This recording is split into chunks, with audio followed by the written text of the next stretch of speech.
Well, if it isn't the Not the Top 20 podcast Monday pod, talking all things EFL and sponsored by Sky Bet and the Sky Bet EFL Building Foundations Fund. Wow, George, I honestly think the EFL this season, all three leagues, but specifically this week, the Championship, it feels like when a TV show gets more and more success, so it keeps extending new series after new series, when it's like long run out of realistic storylines, right? Basically jumps the shark, and then season 5 is just like absolutely insane. They just go over the top with storylines. What's a successful TV show that starts with realistic storylines? That's what I want to know. Because are you saying there's no realistic TV shows? I would say that a lot of the ones these days. I mean, I've seen. You've never been to Baltimore? There's a return of the Night Manager coming up, which I thought was one of the stupidest TV shows I've ever seen, and everyone's very excited. And I'm like, I don't want just like situations created for my entertainment over and over again that are totally unbelievable. Thank you. Well, that's what the EFL is giving us this season. And, you know, main characters from previous seasons who were heroes are now villains. It's just unbelievable. We got so much to tell you about this week in the Championship. I mean, wow. Let's start with the clash between first and second, which would ordinarily be a first, second and third headline, really, but we got so much more. George, it was not just Stoke against Coventry, second hosting first. It was also Mark Robins hosting Frank Lampard's Coventry City almost exactly 1 year to the day after his sacking, and it was won by EMC. It was, yeah, late on, with a kind of wonder strike, the one bit of quality within a game that I think was unsurprisingly cagey. I think when you see two teams, despite them being incredibly free scoring this season, you know, Coventry having scored the most goals of any team in the Championship so far by a mile, Stoke having scored 8 goals coming into this game. You know, there may have been goals forecast, but I think when it's first v second and there's, you know, quite a lot to give away if you lose the game, often it can not replicate. You know, you see it often in the Premier League between the kind of top teams. It can often not replicate the kind of free-flowing football that you anticipate. And this was kind of that. You know, there were opportunities for both sides, but it wasn't like plenty of them. It was a lot of Victor Torp shooting from range and for once not finding the back of the net with his attempts. A couple of opportunities as well that went... Robins was very, very disappointed with what he considered to be the biggest chance of the game, was a man-huff at the back post from a Thomas cross. Yes. The kind of... It was a bit of a strange one. I couldn't really work out. It seemed like Thomas kind of diverted it into Manhoof and then it went wide of the far post. I'm not sure you can blame him too much. But the goal came from a long throw, as is now the case, customary in football for goals to come from long throws. Van Eyck launching it in, Ellis Sims getting first contact, and then a brilliant kind of scissor kick, I guess, over his shoulder. I don't know what it's not a bicycle kick. No, scissors. Yeah, I think that's scissors. Perfect. Very happy with scissors. Into the top left-hand corner. It got cleaned out in the process. A nasty injury for Ephraim Mason-Clark, but a brilliant strike. And I'm really happy for him because it has felt, it's only November, but we have definitely seen early in the season Haji Wright being the kind of main character energy at Coventry City. We've then, of course, seen Brandon Thomas Asante, who went past him and is now top scorer in the league and the Championship. In the last couple of weeks, it's been Sakamoto, who from both a creative and goal-scoring perspective has been the one to step up. Mason Clark has been probably the only player to maybe, or certainly kind of under-deliver in terms of the chances that have fallen to him, but hasn't necessarily had his moment yet. So for him to score the goal here, there's a massive goal in terms of putting some distance between Coventry and the chasing pack, and a real quality one of it it as well. So yeah, delighted for him. Really important for Coventry. It will sting, of course, for Robins and his Stoke side, but it's still been a very good a week or 10 days or so, and they come up against the team that we surely have to now say are the best team in the Championship, and over the course of the 90 minutes have by no means been outclassed. Just a moment of quality towards the end and a couple of decent saves in both goals has kind of dominated this one, rather than it being a demonstration of two of the best attacking sides in the league. Yeah, spot on. The team in Coventry City that have 5 points more at this stage of the season than Leeds had last season, 7 points more than Burnley had at this stage last season. Both of those teams, you may remember, got 100 points in the end. Also, double the points that Coventry had at this stage last season, in a season where, of course, he ended up making the playoffs. So it has been an unbelievable start. And Doug King would have enjoyed this for a number of reasons. And a year on from what you have to say was one of the most ballsiest manager changes of all time. And really, really, really ballsy manager changes in football history. I wonder how often they actually pay off. This one... David Hockaday. Absolutely. Yes, it's 1-1. There's been two ballsy manager changes. Hockaday at Leeds, Doug King sacking Coventry City legend Mark Robins for Frank Lampard. It wasn't just the sacking of Robins, remember, but also the fact that it was Lampard that he turned to. People thought maybe King had been sort of wowed by the celebrity and the playing career of Lampard. I mean, what can you say right now with how good this Coventry side are and how much of a grip Lampard has got on them? And Robins himself, it's only been a year since he lost that job, and his reputation hasn't taken the slightest dent. He's got Stoke City in third place, a team that have been underachieving, underperforming for the best part of a decade. So, wow, good stuff. Now, in second place, Middlesbrough. They beat Birmingham by 2-1. They didn't have their manager, Rob Edwards, in the dugout. He was stood down by the hierarchy ahead of a move to Wolves that, as we record Monday, 11 a.m, has yet to be confirmed. But when Ornstein's tweeting it, you know that it's going to happen. Adi Vivash was left in the dugout taking the team. Championship coaching wizard, Adi Vivash, to give him his full title. He took charge here, and Boro went ahead. A Dale Fry set-piece goal. Then Birmingham equalised. A Damari Gray set-piece goal with a nice push in the back ahead of it. It's a push in the back when you've got both of two of his teammates turning to the referee and immediately complaining about the goal being disallowed. Did you see that? No, that's amazing. Stansfield and Clara both turned immediately, ran over to him and wagging their finger. And then he gave it, so they went and celebrated with Gray. Incredible. No matter, though, because Hayden Hackney, having committed a very silly handball in the week at Leicester to give Leicester the lead in a game that Boro ultimately equalised late on in. Impudence of a different kind here from Hackney, diverting an Aidan Morris shot really nicely, very instinctive, and just popping it in the corner. And they saw it out. An absent manager, not their only absence either. Suspension to Alfie Jones, and then injuries to Dale Fry on top of Lenihan and Edmondson. An injury to Matt Targett meant that Boro finished this game, played the last half an hour, George, with a back five comprised of, I think, Rumpelstiltskin, Cookie from Skins. Producer Rick had to play left back for them in the honestly, you've never seen anything like it. Yeah. And it included a youngster, I think 20-year-old George McCormick as well, local lad who filled in. Normally a left back, had to play left centre back. Silvera left wing back. Alan Brown, the midfielder, was playing right centre back. Birmingham had some chances. Stansfield and Roberts, probably the best ones, but then Sol Bryn was equal to it. So, yeah, a charged atmosphere at Boro, an incredible afternoon, you have to say. A local lad in goal making saves, a local lad with the captain's armband scoring the first goal, a local lad, the star player really, Hayden Hackney, scoring the second goal, a local lad, McCormick, coming on out of position to help see it out. I don't care about Edwards, he don't care about me, all I care about is MFC. As you can tell, I was pretty caught up watching those videos. And Adi Vivash's big fist pumps at full time, the Boro's new favourite adopted uncle. That was the least tuneful thing I think I've ever heard you sing, which is I'm tired. Upsetting. Yeah, fair enough.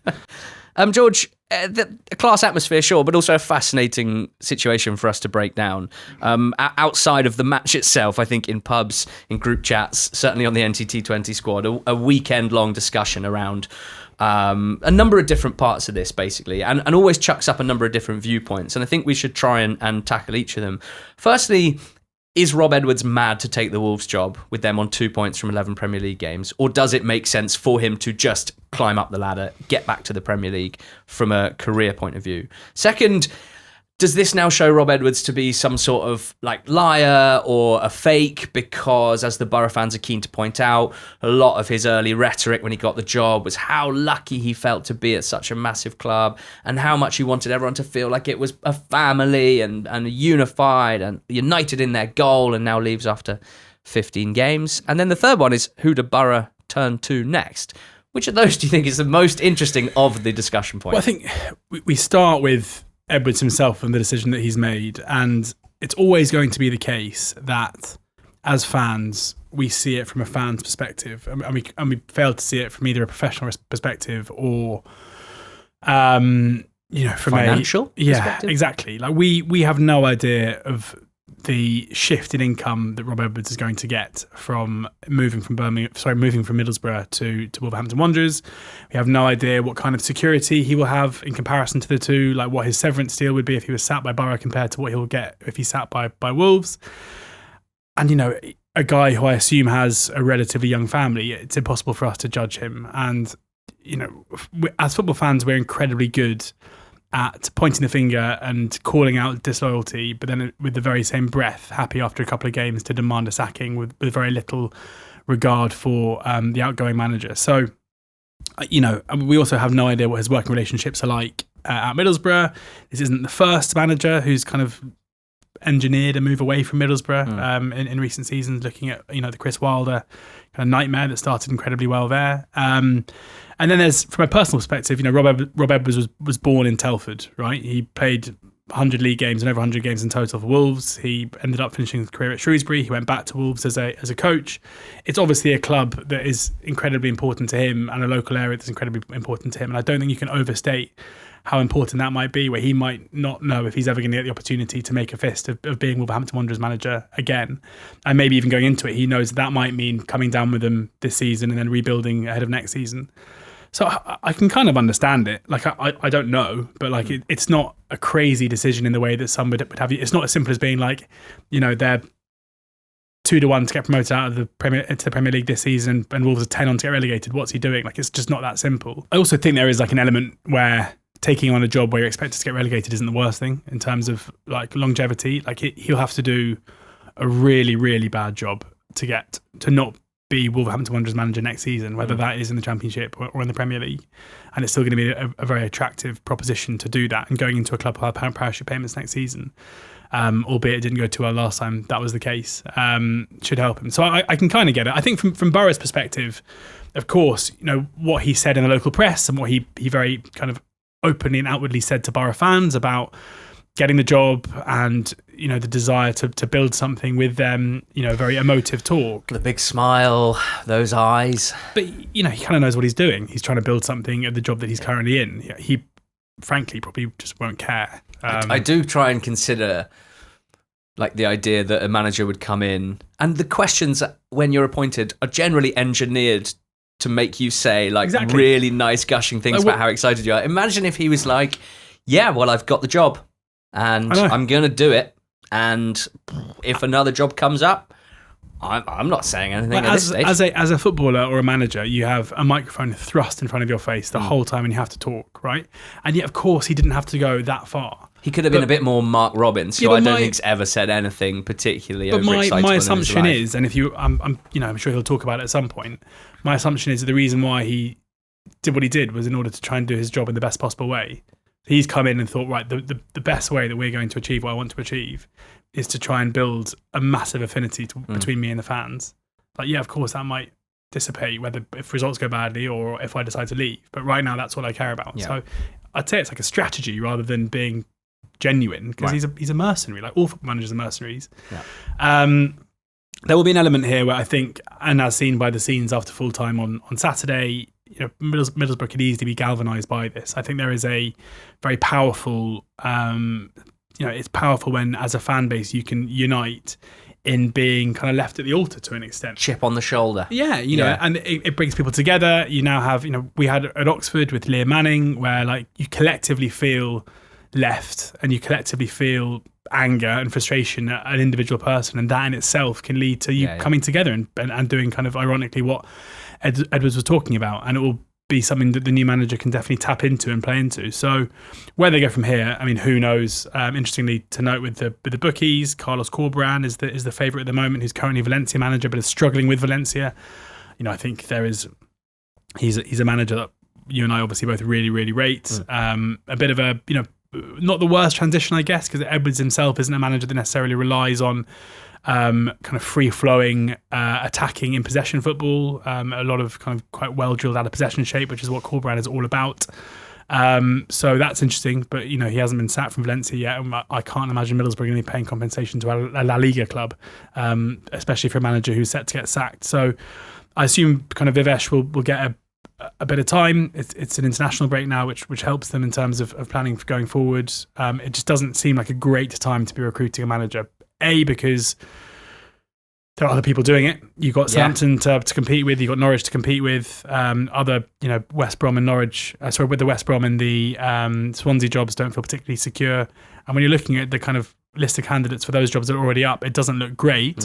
One interesting curveball is that there are rumours that Daniel Farke's job at Leeds could be up for question. And I would imagine that if you're Norwich, certainly, but also Boro, probably Southampton, you might be willing, especially with Vivesh having got a good start, Eckhart at Ereket, at Southampton having a good start, you might just be like, let's just carry on with this and see if the guy who's won this league 3 times is going to suddenly come on the market. Yeah, Vivesh.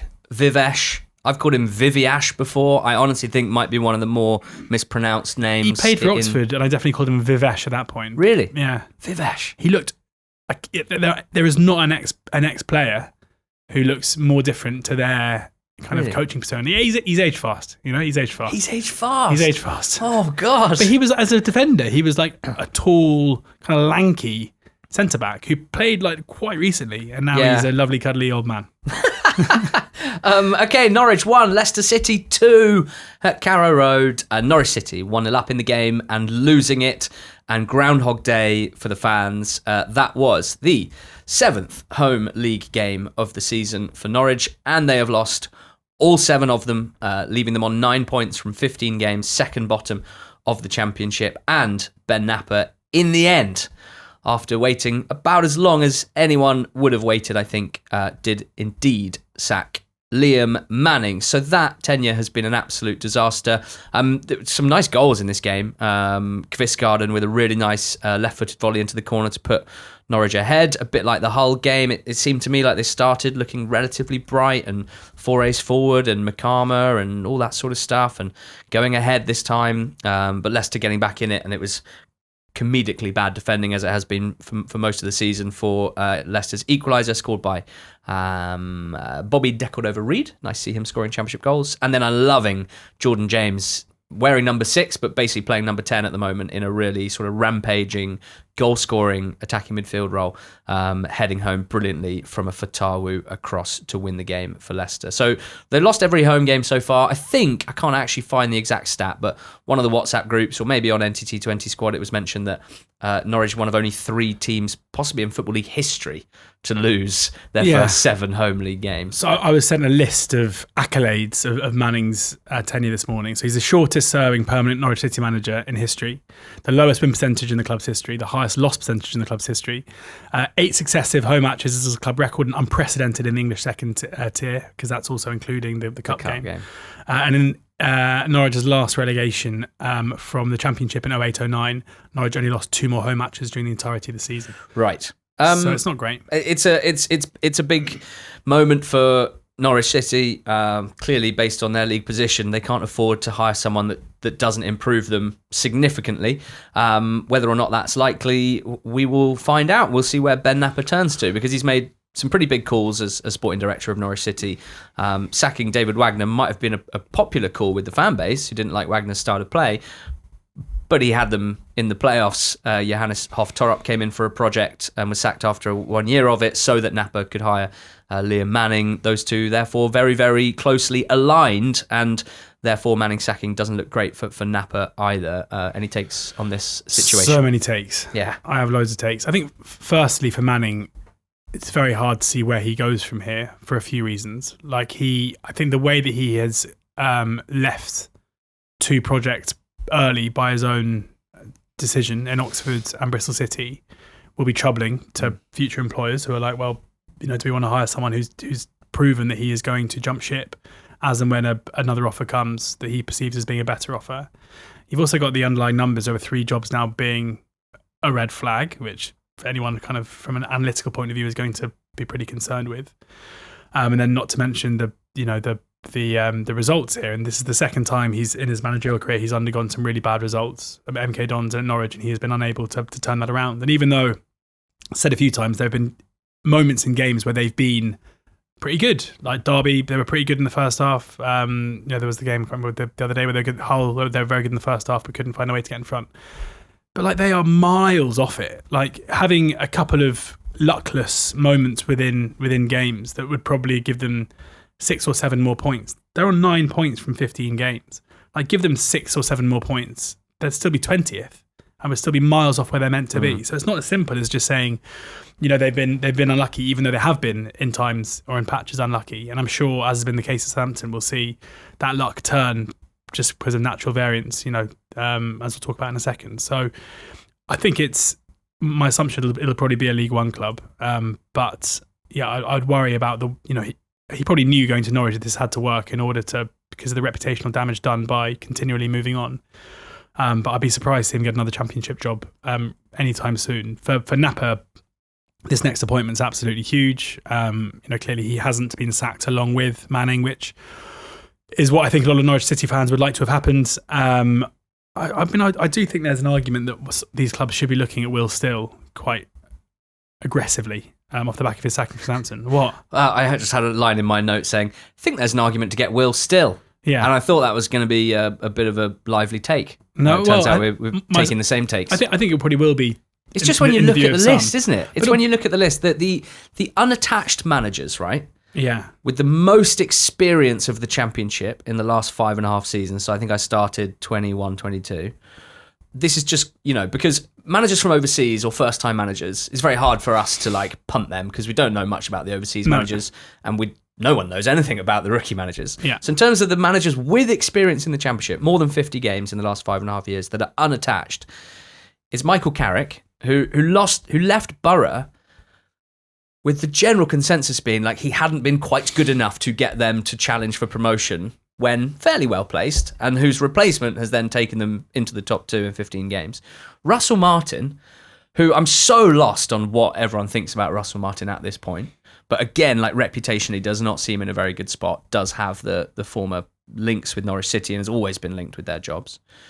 Slaven Bilic, who I don't think we can expect to see back in the Championship anytime. David Wagner, who's not going to be reappointed Norwich manager. Jon Dahl Tomasson, who's probably not going to be appointed Norwich manager, but is at least interesting to mention. He's an interesting one. Corberan may or may not be available soon. That's the end of the list. Steve Cooper just took the Bromby job a few weeks ago. I wonder if he's now looking at all these vacancies, wondering if he would have liked to have keep his Danish powder dry. To take Championship jobs anyway. Danny Rowe would have been the obvious one for all of these teams and is now the Rangers manager. Dave Challoner would like to cash in on the fact that he's got a pretty nasty injury crisis going on at Stockport and take a Championship job now. I mean, I would... I think... and this comes from a position of just sitting behind watching a lot of TV and stuff. But my perception is that quite a good way of recruiting managers would be to take managers who would have been unattainable before their last job, which has been a very short job, and they've been sacked off the back of a short run of bad results, right? Because that means that there is too much noise in that most recent job for it to really matter, but their stock has fallen low enough to suddenly become attainable. So Will Still, for example, probably wouldn't have been someone that or may not have been someone that Norwich could have attracted in the summer. And they were looking for Manning. If he wants to stay in the UK, if he wants to stay in England off the back of what happened at Southampton, with the a lot of evidence in that Southampton job suggesting that basically none of it was really his fault, right? Or very little of it was his fault. Someone who's done a really good job in other leads in the past, who's young and is learning, he strikes me as being someone who is kind of right in that alley of being let's, his stock has dipped. Should it have done? Probably not. Let's buy it now. I guess there's an argument to say that Russell Martin's in the same predicament where his stock has obviously dipped massively since the Rangers debacle, but he's got a lot of work in the book that is very good. Albeit it seems like for some reason he's now kind of in the same way that Nathan Jones was before the Charlton job, treated as if he's some kind of clown, which I don't really get, given he's done some very, very good stuff at MK Dons and at Swansea, albeit that didn't result in promotions or anything, but certainly won a promotion with Southampton last time he was in this league. So I do agree that there aren't obvious candidates. I would say, and I know our friends at Stockport won't like me for saying it, Challoner is obviously someone who I think anyone who's looking at the managers who've performed the best, who is deserving of an opportunity to manage at Championship level, he has to be. I'd also guess he probably would be pretty happy at Stockport. But as I say, at the moment, given their lofty league position and the amount of players they've got out, it might be quite a good time to ask the question. Quite like Boro for Dave Challoner. Well, I tell you what, I like Stockport for Dave Chandler. Yes, I want to make that clear, but we can't always get what we want. Swansea 1, Ipswich 4. Back-to-back 4-1 away wins for Ipswich, and realistically, they should be sitting here with 4 wins in a row because they played a midweek against Watford. They made some huge chances in that 1-1 draw, but it's fair to say things are. Am I willing to say they've absolutely clicked, or are they clicking? I think we're in the process of clicking, and there is a difference. If in the process of clicking, have you heard the sound yet? There is a difference. No, not yet. You're just feeling the give. You're just feeling the give. You know that you're it's clicking. You know, we all know what I'm talking about. You're in the groove. Right? I think it's clear what I'm saying. And what I liked here was, what you didn't like here was Jayden Philogene being dropped for Jack Clarke after an argument on the pitch with Matasiwa in the week, because you picked him to score on the betting show. And of course, Jack Clarke comes in, picks up the ball, drives in from the left and finds the bottom corner from 20 yards. Fantastic goal. It's a bit unfair that Ipswich have Clarke and Philogene. They've played a combined 1,444 minutes this season. That equates to almost exactly 16 matches, and they've scored 12 goals between them from the left side of the attack. Alan Sheehan here, his Swansea team are floundering. Let's be clear about that in terms of their performances, and the results followed suit. Mixing things up to try and find something different, as is often the case. He went 3 at the back for the last couple of games. He'd been that off at half-time. They're 1-0 down. And they then scored a brilliant goal. Like, the Swansea goal is one of my favourite Swansea goals of the season. There haven't been that many, to be honest. Certainly one of my favourite Swansea bits of football from the last few weeks. It was a really nice move, lots of fluidity and interchange, and a cutback which was finished off by Franco. Problem was, I think at that point they were then in a situation where they almost had 2 attacking a team at that point against an Ipswich side that will punish you if you give them a chance to. So that's what happened. Josh Key was dragged out of position. Ronald made a run forward too early, and Franco gave the ball away. They weren't looking after the ball well enough in midfield. Franco is someone who has lots of good attributes, but who pretty consistently gives the ball away in suboptimal situations. And there was Leif Davis sprinting down the left, tried to play it across, and Cameron Burgess tried to cut it out and slid it in. Cameron Burgess, a very popular former Ipswich Town centre-back who scored an own goal against them to put them 2-1 up, and also scored an own goal at the end to put them 4-1 up. So Agent Burgess doing the bidding of his former club, not helping the under-pressure Alan Sheehan. I mean, it should be said that Christian Walton made one of the saves of the season at 2-1, a Kamango flicked header from a set piece, incredible save. Azon scored the third for Ipswich, was clearly a very popular goal scorer with his teammates who mobbed him because he has had a tough time in front of goal before this one. Looks very lively though. He does look lively, doesn't he? He's the one that probably will score in his next 3 appearances. Yeah. He had racked up 2.7 expected goals without scoring before this close range header. So for Ipswich, a good run, clicking, and probably the closest thing that Coventry have to a challenger realistically right now. That's what I think anyway. And for Swansea, yeah, I mean, their own poor form and performance, I think probably in terms of league-wide observers, has probably been obscured a little bit by Norwich and Southampton, Sheffield United previously, and how poor some of those big-name teams have been this season. But the fans certainly seem to want to change, and when it gets to international break time, you do wonder what they will do about that. Southampton made a change, George, and they've got back-to-back wins since. They beat QPR in midweek, and then beat Sheffield Wednesday, 3-1 here. Tonda Eckert masterclass. He's the young German interim. No, I don't think so. This is just the case where I don't think much is changing in terms of Southampton's performances. They're just getting the rub of the green now, as is always the way. We're still watching Ethan Horvath just basically throw Yanda's shot over the line, and he'll just be thinking, where was that? Where was that when I was in charge? And then Finn Azaz, a player that really struggled to make an impact under Will Still. Scoring with a lovely finish into the far corner. Credit to Harry Amass, who's a player that I'm very excited about. I'm intrigued to see what's going to happen with him. Second youngest player playing regularly in the Championship this season. Yeah, and playing really well. He's an exciting, and it looks like he could kind of play either as a fullback, as a wing-back, or in the field. Get him on the plane in the World Cup? No. Okay. But he scored a really good long-range shot here. I think it's going to be tough. I'm sure there'll be a lot of Championship clubs looking at Amass and seeing if they can price him out of Wednesday and back out on loan again to them. And then, a player in Adam Armstrong, who's finishing the season, has deserted him in so many key moments, making the game safe with a goal just after half-time. And then the second half looked quite strange, with Southampton just sitting very deep. Wednesday dominating the ball. I think they had like 67% possession in the second half, and not really getting that close to finding a second goal, not even having a shot on target, which is maybe not what we would have seen from Southampton under Still or previous managers. Happy to kind of park the playing style in order to get over the line. So, Saints have won back-to-back games since sacking Still, and on the eye test or underlying numbers, there will definitely be Saints fans out there thinking they played much better. I'm not really having it. I think it's just the way things work sometimes, that you make the change and things that haven't been going your way suddenly start going your way. And I'm pretty sure that's how we'll see it. But, they build up a head of steam now, back-to-back wins to kind of push them out of the relegation picture. And they'll certainly, given how packed it is in there, just 7 points off the playoffs, and that will be the aim now. Another team where, to me, it doesn't seem like the top of the betting odds market for Southampton's next permanent manager. Doesn't really seem like any of them make a huge amount of sense. Eka is the current favourite. Understandable. It always happens when an interim starts well after a poor run. Gary O'Neill's the second favourite. The fans have made it pretty clear they don't want to appoint a former Portsmouth player. Michael Carrick, the third favourite, with Brendan Rodgers.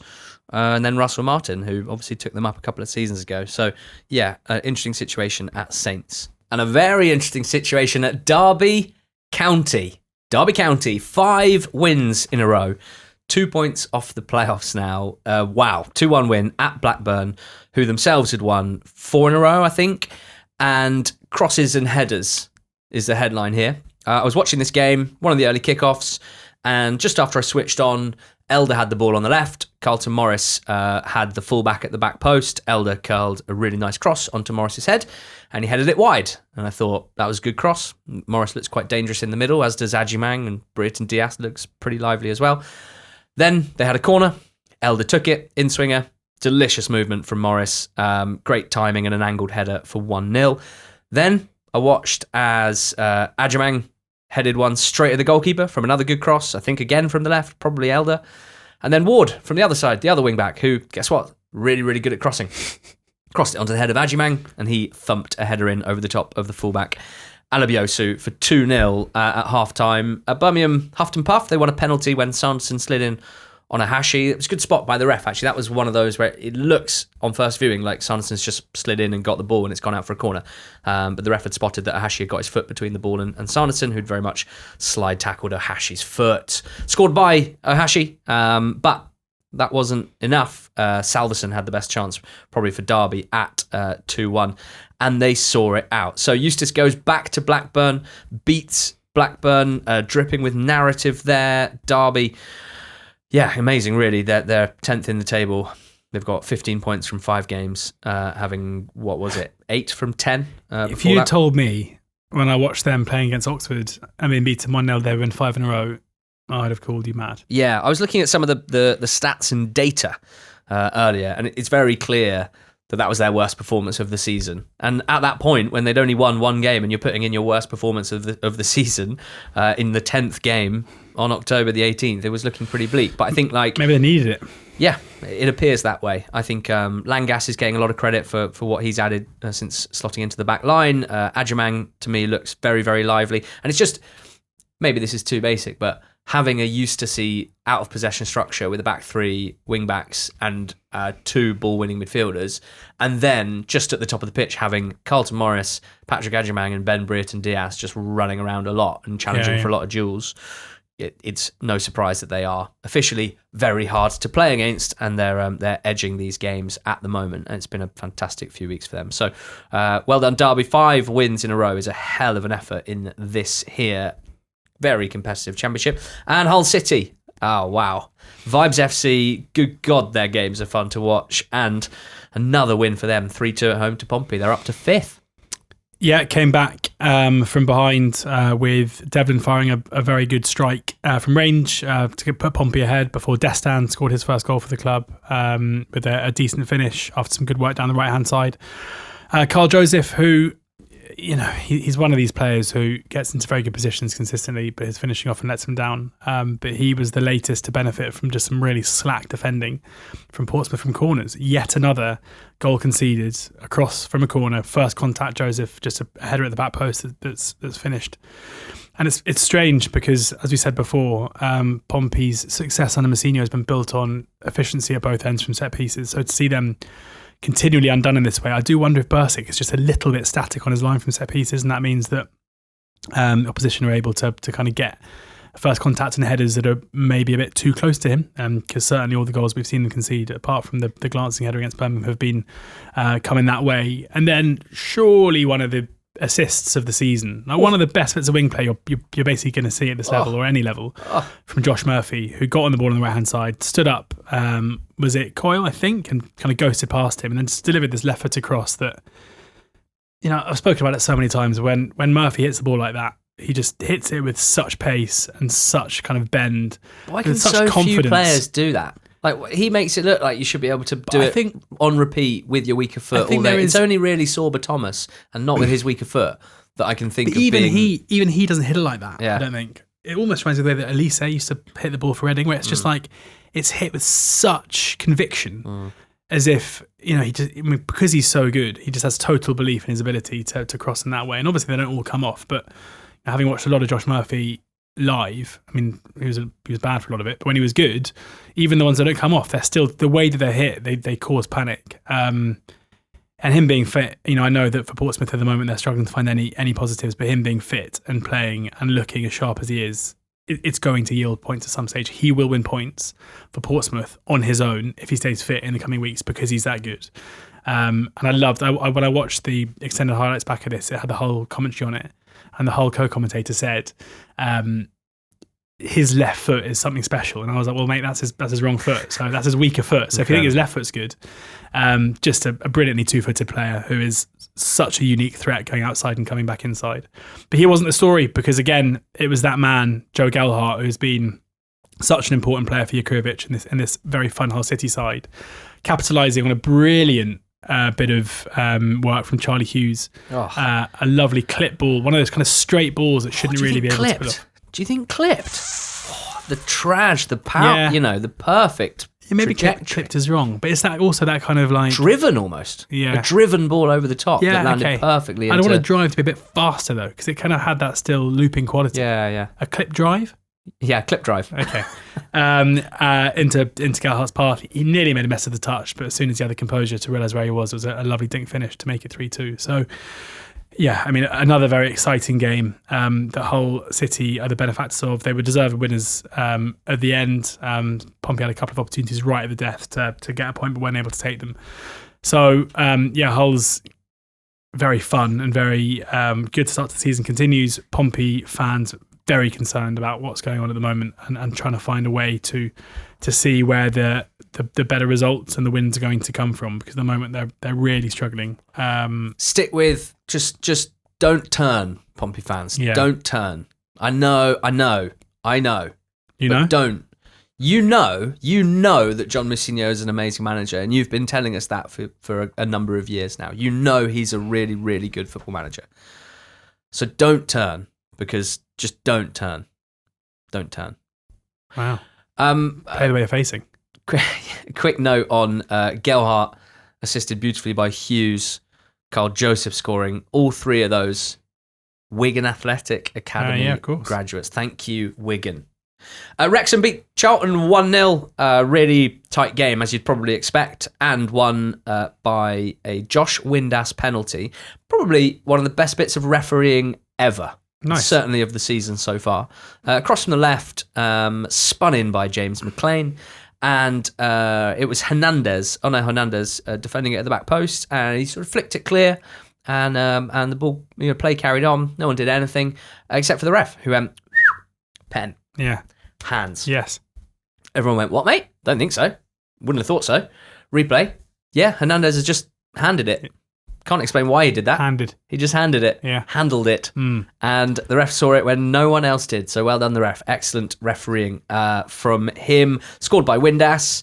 Okonkwo had made some good saves at 0-0. Harvey Nibbs had showed some pretty poor composure and hitting the bar in the first half. Kiefer Moore, to be fair, also had a poor finish when he had a chance to double Wrexham's lead. And then right at the end, Luke Berry was going for a peak Luke Berry, dragged off the bench to score a goal. Luke Berry goal, a header flying into the top corner, but flying after it was Arthur Okonkwo with an amazing fingertip save to secure the points for Wrexham. So he's the star of the match for me, along with the ref. And Wrexham are in good nick, aren't they? If you break the season into chunks of 5, which you can do mathematically, because we've played 15 games. It was 4 points from their first 5.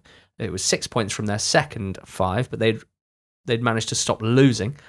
11 points from their last 5. Wow. 3 wins, 2 draws, 0 defeats, and of course the only team to have beaten Coventry City this season. So yeah, all looking very good. Well done, Phil Parkinson and Wrexham. And George, West Brom beat Oxford by 2-1. They did, yeah, and deservedly so. They were, the first 25 minutes, Oxford could barely get out of our own half, with West Brom piling on the pressure. I think they had 9 corners in the first half an hour or something.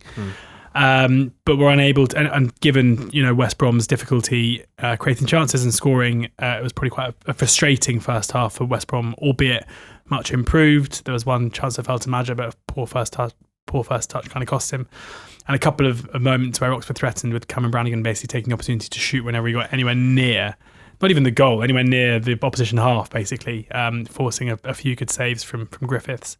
But when the goal came for Oxford, dripping in narrative, with Will Lancashire, who came to West Brom last season for his first loan and failed to score a single goal, finishing at the far post after some good work from Plaheta down the right and a good bit of movement and dummy from Prelets before Lancashire finished at the far post. They put Oxford 1-0 up in what would have been very, very smashy and grabby. But for the third game in a row, Oxford concede from a Jamie Cumming parry. Like, all three have been exactly the same, not bad saves, but just parrying it back into danger. This time it ricocheted off Greg Lee and went back in the goal for an own goal. Before Hegber came off the bench, who struggled this season with a really good header at the near post, overcoming. And it was West Brom who continued to be in the ascendancy in the last 20 minutes or so. So a big win for Mason. I reckon, despite the improved performance, had Lancashire's goal been the deciding goal here, I think we probably would have been having another conversation about managers. Exhausting.